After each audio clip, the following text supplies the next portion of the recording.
Hello दोस्तों, कैसे हैं आप सब। उम्मीद करता हूँ अच्छे होंगे। दोस्तों, आज मैं फिर आपके लिए एक ऐसी सच्ची घटना लेके आया हूँ जिसे सुन के शायद आपकी रूह तक कांप जाए। इस घटना से लोग इतना डर और सहम गए थे कि लोगों ने 1 साल तक तंदूर का खाना तक नहीं खाया था। किसी भी होटल या रेस्टोरेंट में जाने से पहले वो लोग ये देखते थे कि कहीं इस रेस्टोरेंट में तंदूर का यूज़ तो नहीं होता, और अगर होता था तो लोग उस रेस्टोरेंट को तुरंत छोड़कर वहाँ से चले जाते थे। तो दोस्तों, ऐसी कौन सी घटना थी जिसने लोगों को इतना डरा दिया और सहमा दिया था। दोस्तों, मैं बात करने वाला हूँ दिल्ली के कनॉट प्लेस में हुए तंदूर कांड की, जिसमें एक लड़की को पहले तो जान से मारा गया और फिर रेस्टोरेंट के तंदूर में डालकर उसे बेरहमी से जला दिया गया। वीडियो को पूरा अंत तक देखना तो आपको पता चलेगा कि वो लड़की कौन थी, किसने मारा और ये पूरी घटना जो थी वो क्या थी। बात है 2 जुलाई 1995 की। आधी रात करीब 10 बजे जनपथ रोड कनॉट प्लेस में अशोक यात्री निवास के अंदर एक बगिया रेस्टोरेंट है, उसमें आग की कुछ लपटें बहुत ज़ोर ज़ोर से ऊपर की तरफ उठती हुई दिखाई दे रही थी। ये अशोक यात्री निवास ठीक मेरिडियन होटल के सामने और जनपथ होटल के बैक साइड में था, जहां उस अशोक यात्री निवास में बगिया नाम का एक रेस्टोरेंट था। और आज के टाइम में ये अशोक यात्री निवास की जगह होटल संग्रेला है। तो जब 2 जुलाई की रात को लगभग 11:30 बजे रेस्टोरेंट में आग की बड़ी बड़ी लपटें दिखाई दी, तो वहीं पास में एक अनारो देवी नाम की औरत रहती थी जो सब्जी और फल फ्रूट वगैरह बेचा करती थी। वो ज़ोर ज़ोर से चिल्लाने लगती है और आग लग गई, आग लग गई, वो ऐसे आवाज़ करते हुए आसपास के लोगों को इकट्ठा करती है। वहाँ पे लोग इकट्ठा हो जाते हैं और ये सारा शोर शराबा सुन के जनपथ एरिया में पेट्रोलिंग कर रहे अब्दुल नाजिर कुंजू और होमगार्ड चंद्रपाल भी वहाँ पहुँच जाते हैं। वहाँ पहुँचकर वो देखते हैं कि सच में आग तो बहुत ऊपर तक जा रही है।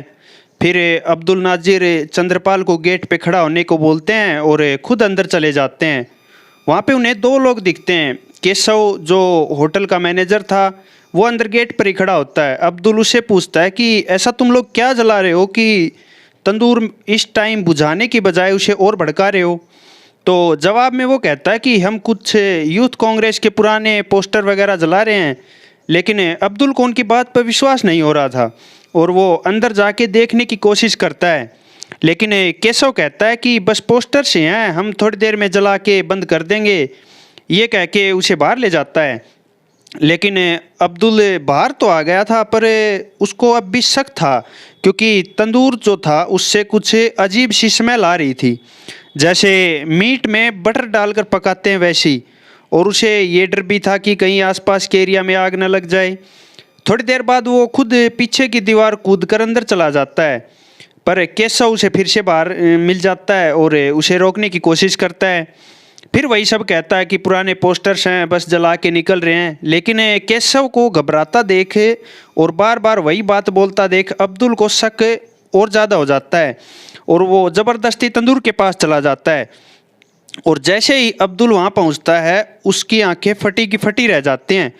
उसने ऐसा कुछ देखा जो आप सोच भी नहीं सकते, और ऐसा कभी किसी ने ना ही सुना होगा और ना ही कभी देखा होगा। तो दोस्तों, ये कहानी, इस कहानी का जो मेन कैरेक्टर है वो है सुशील शर्मा, जो कि दिल्ली यूथ कांग्रेस का प्रेसिडेंट था। और पार्टी के प्रेसिडेंट होने के कारण उसकी रोज़ नए नए लोगों से मुलाकात होती थी। इन्हीं मुलाकातों के दौरान उसकी मुलाकात एक दिन नैना सानी नाम की एक लड़की से होती है। नैना सानी के थ्रू वो एक मतलूब करीम से मिलता है। नैना और मतलूब दोनों ही दिल्ली यूथ से जुड़े हुए थे, दोनों एक दूसरे को जानते थे और कॉलेज में एक दूसरे के क्लासमेट भी थे। तो जब सुशील नैना से मिलता है तो उसे वहीं पे अपना दिल दे बैठता है और मुलाकातों का ये सिलसिला चलते चलते उनमें प्यार हो जाता है और ये दोनों मंदिर में शादी कर लेते हैं। और गोल मार्केट एरिया में मंदिर मार्ग रोड पर स्थित एक सरकारी फ्लैट 8/2A में पति पत्नी के तौर पर रहने लगते हैं। पर सुशील शर्मा इस रिश्ते को समाज के सामने उजागर नहीं करना चाहता था। इसी वजह से कुछ टाइम बाद दोनों में अनबन और लड़ाइयाँ होने लगी। नैना सानी इस रिश्ते को लोगों के सामने लाना चाहती थी, लेकिन सुशील ऐसा नहीं चाहता था। इसलिए वो उसे बहलाता फुसलाता और कभी कभी मारपीट भी करता था। नैना ये सब सुन सुनकर थक चुकी थी और इसी के चलते वो अपने पुराने दोस्त मतलूब से बात किया करती थी। लेकिन सुशील को नैना से मतलूब का बात करना बिल्कुल पसंद नहीं था और मन में उन दोनों के रिश्ते को लेके एक शक सा बैठ गया था।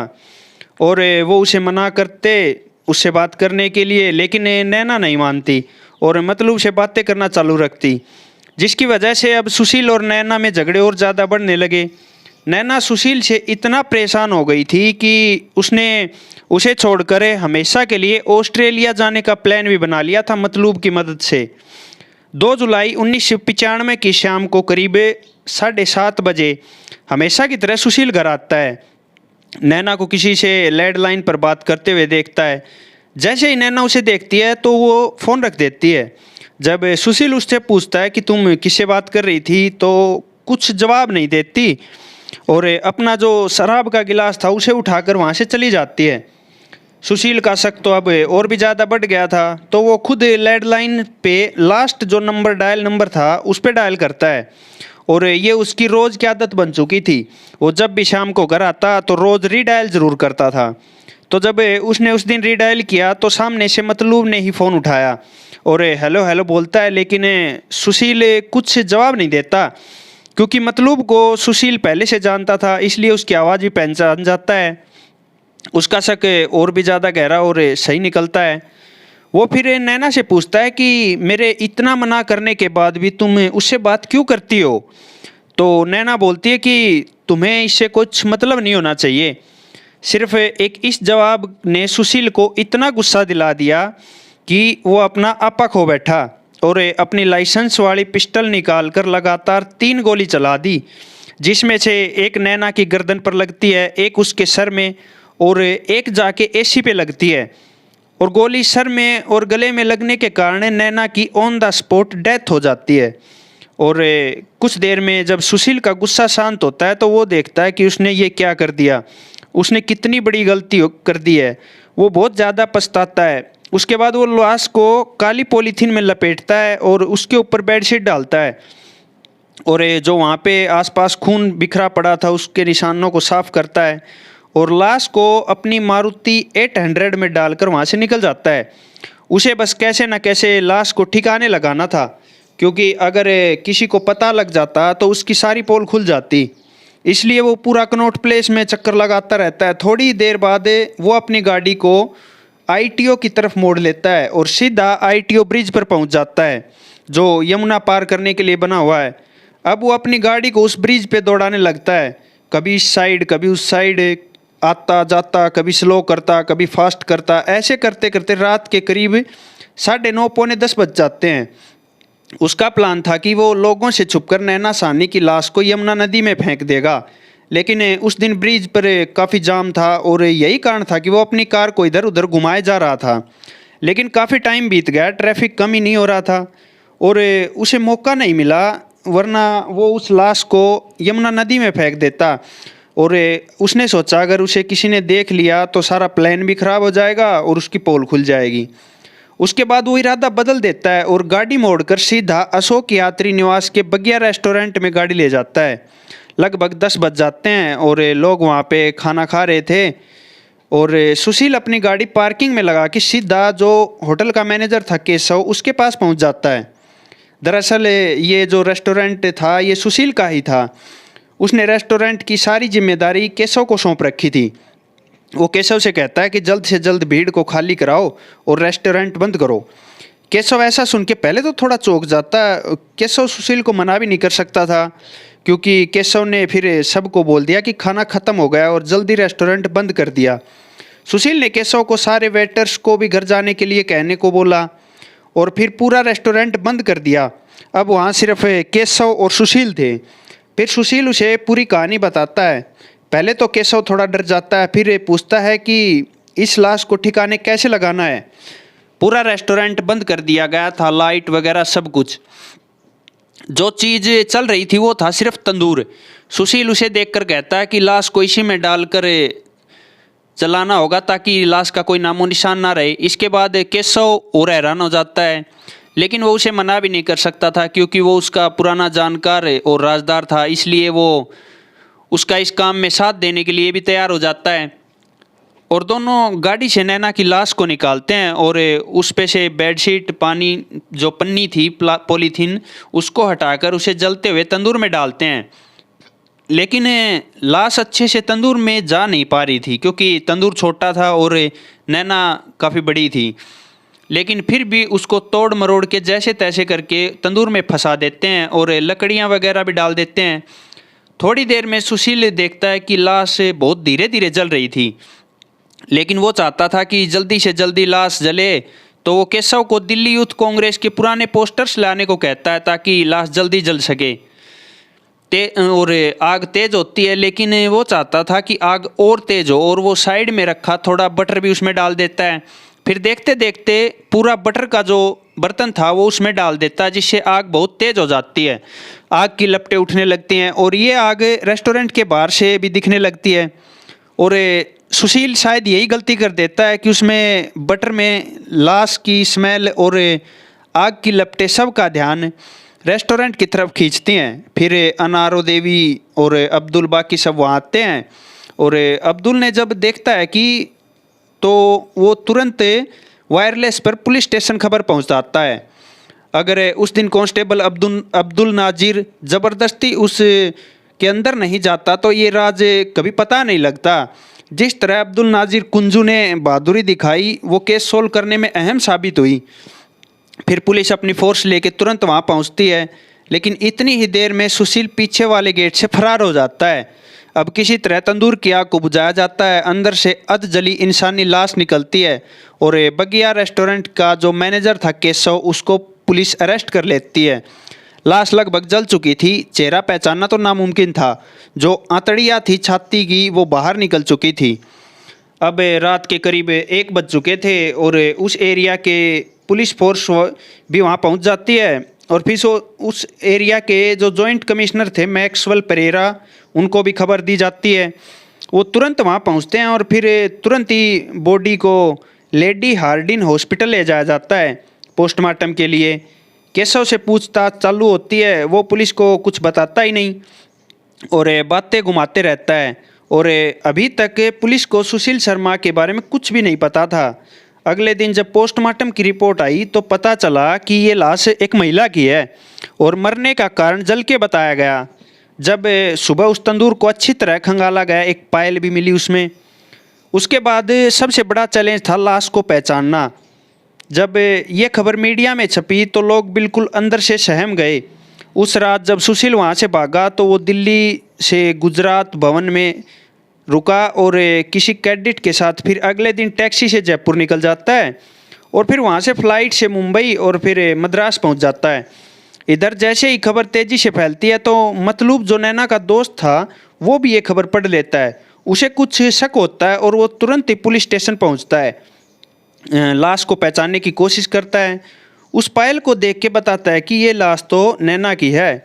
ये भी बताता है कि इसका मर्डर इसके पति दिल्ली यूथ कांग्रेस के प्रेसिडेंट ने किया है, क्योंकि इनके संबंध आपस में अच्छे नहीं थे। और ये सुनते ही पुलिस सुशील को ढूंढने में लग जाती है।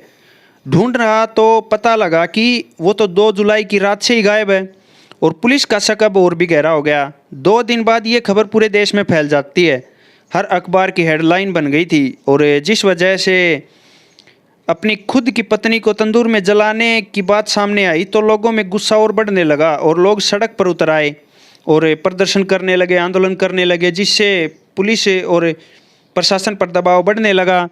अब पुलिस सुशील की तलाश में उस मंदिर रोड के फ्लैट नंबर 8/2A में पहुंची और वहां बुलेट पड़ी हुई देखी और खून भी देखा, जिससे वो कंफ्यूज हो गए क्योंकि पोस्टमार्टम के अकॉर्डिंग तो नैना का मर्डर जल के हुआ था। उसके बाद उस वक्त के वहाँ के जो ऊपर जयपाल परसाना भाई करुणा शंकर के कहने पर लाश का दोबारा पोस्टमार्टम कराया गया, जिसमें 3 अलग अलग हॉस्पिटल के एक्सपर्ट ने वो पोस्टमार्टम करा। फिर पता चला कि बॉडी पे 2 बुलेट के निशान थे। उस घटना का एग्जाम्पल आज तक दिया जाता है कि क्यों पोस्टमार्टम 2 बार करना चाहिए। खैर फिर जाके पुलिस का शक और यकीन में बदल गया कि मर्डर सुशील ने किया है। सब कुछ क्लियर था, लेकिन पुलिस को अभी ये कन्फर्म करना था कि लाश पक्का नैना की है, क्योंकि मतलूब ने सिर्फ पायल देख के अंदाज़ा लगाया था, इसलिए कंफर्म करने के लिए नैना के पेरेंट्स को बुलाया गया। लेकिन उन्होंने भी लाश को पहचानने से इनकार कर दिया, क्योंकि लाश की जो शक्ल थी वो पूरी तरह से जल चुकी थी।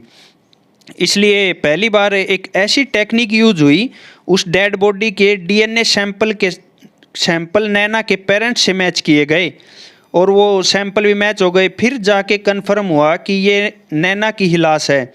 फिर लास्ट में जाके केशव भी टूट गया और उसने सब बता दिया जितना उसे पता था। अब दिल्ली पुलिस जोरों शोरों से सुशील को ढूंढने लगी और वहाँ सुशील मद्रास में अपना पूरा हुलिया चेंज कर चुका था ताकि उसे कोई पहचान ना पाए, और उसने एक वकील की मदद से कोर्ट में अग्रिम जमानत की अपील भी दर्ज कर दी थी ताकि अगर कोई उसे गिरफ्तार कर ले तो वो बाहर की बाहर छूट जाए। लेकिन उसके ये सब तरीके पैतरे कोई काम नहीं आए। एट लास्ट जाके पुलिस उसको ढूंढ लेती है और सुशील ने अपनी पूरी सच्चाई बताई। लोअर कोर्ट ने उसे फांसी की सज़ा सुनाई। उनका कहना था कि अगर सुशील ने सिर्फ कत्ल किया होता तो उसे कम सज़ा मिल सकती थी, लेकिन जिस तरह उसने लाश को तंदूर में जलाने की कोशिश करी है, ये एक बहुत ही घिनौना काम है। उसके लिए इसे फांसी की सज़ा दी जानी चाहिए। लेकिन उसने हाई कोर्ट में अपील डाल दी। फिर ये केस और लंबा चला और साल 2007 में हाई कोर्ट ने भी फांसी की सज़ा को बरकरार रखा और फांसी की सज़ा सुनाई। लेकिन फिर दोबारा से सुशील ने सुप्रीम कोर्ट में अपील दर्ज कर दी और फिर साल 2013 में 18 साल बाद सुप्रीम कोर्ट और हाई कोर्ट के फैसले को बदल देता है और वो कहती है कि ये कोई प्री प्लान्ड मर्डर नहीं था।